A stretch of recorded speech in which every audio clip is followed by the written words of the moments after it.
Hello everybody, my name is KingStix. It sure has been a while, but we're going to go ahead and do another AMA where I answer your questions from our Discord server. Question number 1 comes from Phantom. Should I go Domination or Sorcery secondary on Warwick? 90% of the time you're going to be going for Sorcery on Warwick, especially right now since Warwick's a little weaker. The reason is Water Walking and Celerity gives you straight up movement speed and power.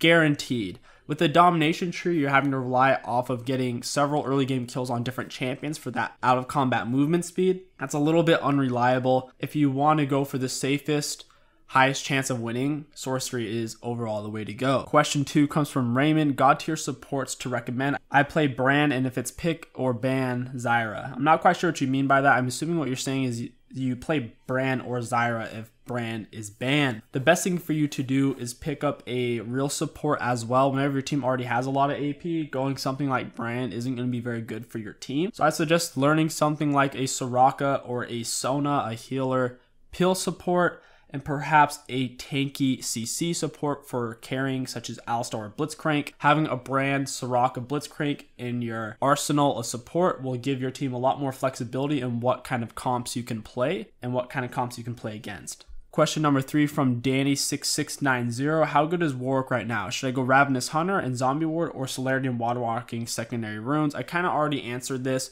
so I'll just answer the first part, which is Warwick good right now? And the answer is no. Warwick's rated, I believe, like 25th strongest jungler on OPGG right now. Really low considering he is basically just an early game jungler. Late game, he falls off quite a bit. You got to be ending your games around the 30-minute mark or sooner.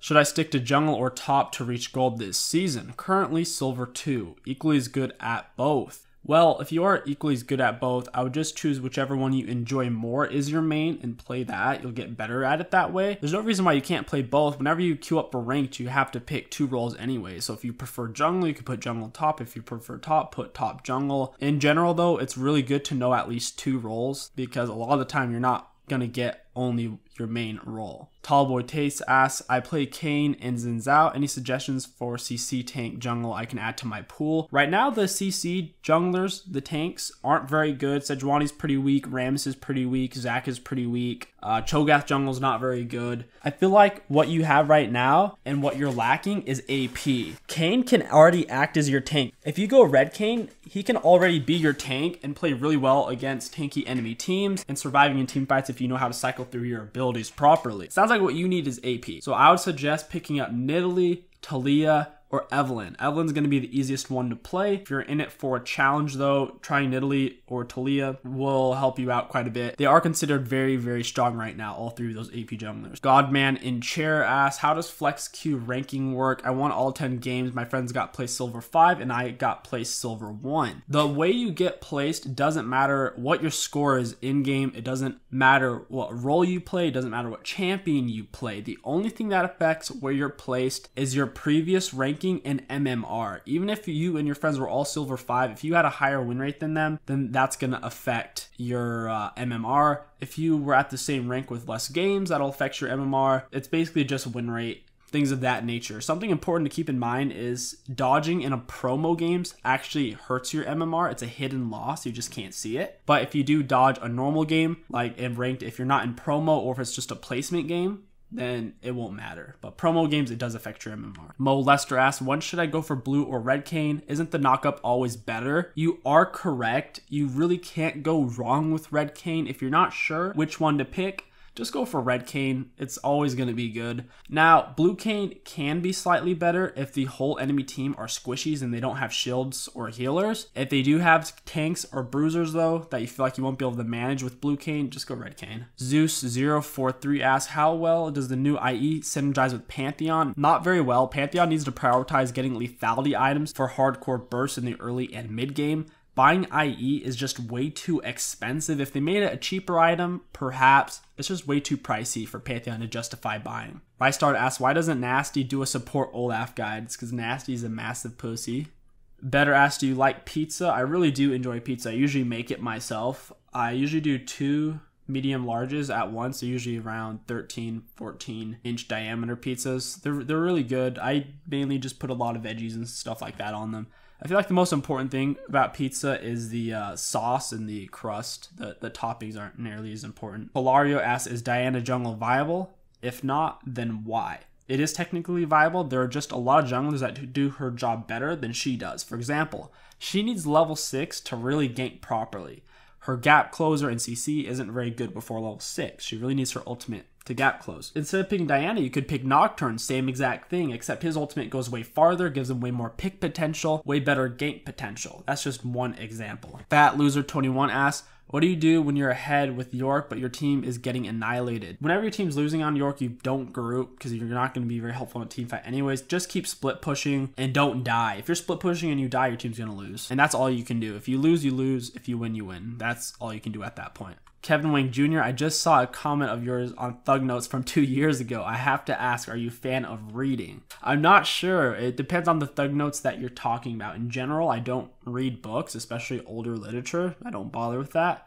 It was most likely for a high school or for a college reading assignment, and I just wanted to get a brief summary to get an idea of what I was getting into. Thug Notes are pretty helpful, though, for getting a general feel of what you're looking at. Hacked Thumbs asks, is a jungler, when a lane is basically really far behind, you try to help it, or do you just ignore it? It depends. Typically, if they are already really far behind, you just don't touch it because you're going to get yourself killed as well, especially if the enemy top laner, for example, is level 6 and you and your top laner aren't level 6. If you try to gank him, you're probably going to die, especially if it's someone like a Darius who gets resets or can do a lot of damage to multiple people at once. You're just better off ganking something else. Now, if your teammate is only down 1 or 2 deaths, then it is gankable, assuming that the enemy laner isn't level 6. But if you and your laner are both level 6 and the enemy laner is only 1 or 2 kills up, then you can still probably make something happen. The moral of the story is just because a laner is behind doesn't mean you should feel obligated to gank them. You should still gank whatever lane you feel like you have the best chance of getting a kill on, not just the laner who's crying in all chat. Deuce Cream asks, how do you maintain a snowball or lead for the rest of the game? Now, this really depends on what champion you're playing on. That can make a big factor. I'm assuming you're playing early game based champions. Now, when you are playing an early based champion, it's not enough to get kills into counter jungling. You could get kills in counter jungle all game long and still lose every single game. Getting kills in counter jungling is just a means to take objectives, turrets, dragons, base turrets, inhibitors, and win the game. It's how you build your lead to be able to force objectives and not allow the enemies to contest. So for example, let's say you're playing Xin Zhao, you get 2 or 3 early game kills, you take the enemy's buff. Now, are you just going to keep doing that forever? Are you just going to sit in the enemy's jungle and keep killing him?